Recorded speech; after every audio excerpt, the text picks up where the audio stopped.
Hello everyone, how's everyone tonight? Good, well? Good. Hope so. Listen, first I want to start by thanking the entire China General Chamber of Commerce for the work that you are doing to promote Asian American and Chinese American businesses across the country. Thank you so much. This is an incredible turnout for tonight, and I don't think it would have been possible but for Pin Me and his birthday tonight, right? This is your birthday party. That's what this is about. Happy birthday. Let me say this. I want to talk a little bit about some of the legislation that we're working on, that I've been working on for some of our small businesses, particularly those that are in our AAPI communities. And most of this, what I have said, is focused on what I have learned in my community.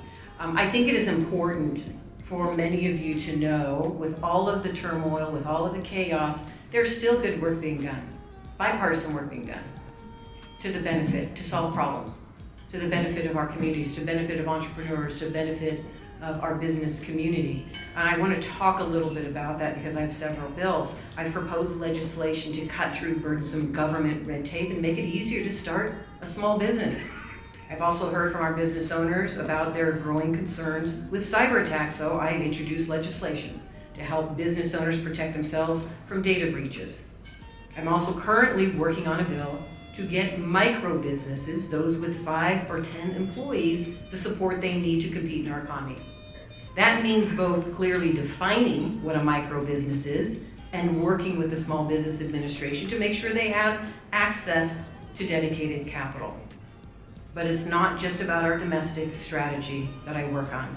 As you all have been discussing today, foreign policy also plays a crucial role in how successful our businesses can be. As you have heard, and as we've known, China is a dominant force in the global economy. If we want American businesses to be successful in the current market, we have to invest in American innovation, shore up our domestic supply chains, and work with our allies where we can to strengthen our influence on the global stage. Currently working on a few bills that will help us accomplish those goals, and they have support from both Democrats and Republicans. One of these bills, which I drafted with Senators Mark Wayne Mullen of Oklahoma and Lindsey Graham of South Carolina, would create a tax credit for American companies that process rare earth minerals and manufacture magnets domestically. Another bill I have with Senator Bill Hagerty of Tennessee would encourage our global trading partners to work together with us to bolster our critical mineral supply chains and our national security. They're being hurt. They're forcing to close their doors. They're raising prices on our families, these tariffs. They're making it harder for our allies, especially those in emerging Asian communities, to work with us. Our businesses here in the United States deserve more transparency and a clear economic vision that brings stability and prosperity, not chaos. That's what AAPI businesses in Nevada are concerned about, and I know it's impacted many of you. And that's why we need to continue the partnership. I think it is important we continue these dialogues and talk the truth and figure out how we move forward in partnerships with our allies, but also so that the United States dominates. I sit on the Banking Committee. I sit on Senate Finance, that involves trade. But I also sit on Energy and Natural Resources. And we know the technology of the 21st century, we are all competing to dominate in that sector. And I think the United States should dominate. Whether it's robotics, whether it's AI, whether it's data centers, we have the capability to invest in that research. We have the ability to create jobs around it. But we also have the ability to reach out to some of our allies and say there's enough room for both of us. That's where the federal government comes in. That's where my colleagues and I come in.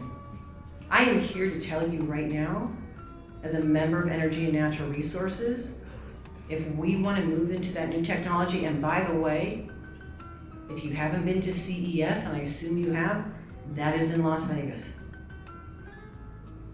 The future of our technology, you just have to come visit and see what's going on. It's incredible. limited by our imagination.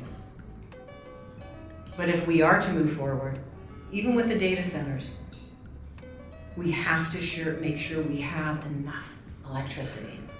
We are not prepared as a country with our grid and the electrification that we need. The technology we need to invest in will help us get there, but we need to be focused as a country where we want to go. And that means we all have to be rowing in the same direction. Not just at a federal level, but with our public-private partnerships, our local leaders, our state leaders. Our businesses are key to all of this. It starts with all of you. So, here's what I would ask. I ask my community to reach out to me all the time. Talk to me. Tell me what you're hearing. What do we need to know? How do we do this together? And I'm asking all of you. You've got congressional members coming before you. You've got your leaders here. I'm hoping you're doing the same thing. Because for us in the United States, it is that public-private partnership that is key. And if we don't hear from you, if we don't hear from our entrepreneurs and our businesses and the challenges you're facing and how we can move in the right direction and grow this economy and create jobs with the 21st century technology that is coming our way, then we are going to be left behind. So I thank you tonight for being here and having this conversation. I thank you for everything that you are doing and look forward to continued partnership together as we move forward and grow this economy and provide opportunities for our businesses in the future. Thank you.